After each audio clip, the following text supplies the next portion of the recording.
As a food writer, living in Tuscany is a constant source of inspiration. Every little village or town, even 15 minutes apart, you can find different baked goods, different pasta dishes, different things that only they do. Every dish has a reason for being there. Each ingredient actually has a purpose or a connection to that dish because of a particular season or because of the history or the tradition. And so one of the things I love doing when I'm researching a recipe is to look in historical cookbooks or look at historical references and find those things that connect that dish to a particular place. It might be 500 years old, or it might be older than that. But there's always some history to each dish in Tuscany, which I find endlessly amazing and fascinating.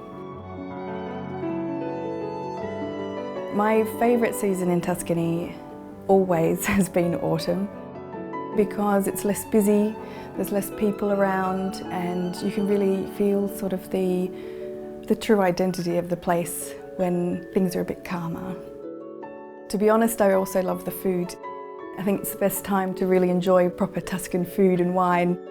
When you're feeling a little bit chilly, you're sitting by a fireplace, you have a big glass of wine, and that's all really this season. S.Forno is one of my favourite bakeries in Florence.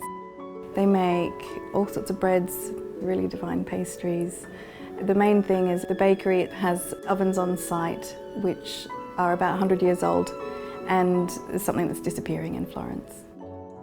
When you live in a place like Florence, which is steeped in history, it's quite refreshing to go to a gallery and see contemporary artists, and San Gimignano has that. I've always found it really interesting juxtaposition, this contemporary art gallery called Galleria Continua in the middle of a medieval town that is known for its medieval towers.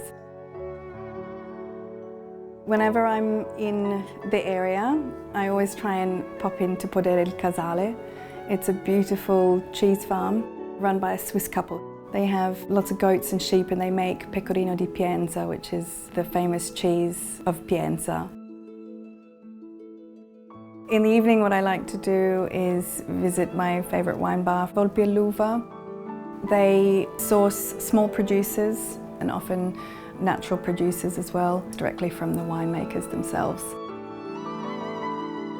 Tuscany is such a special place.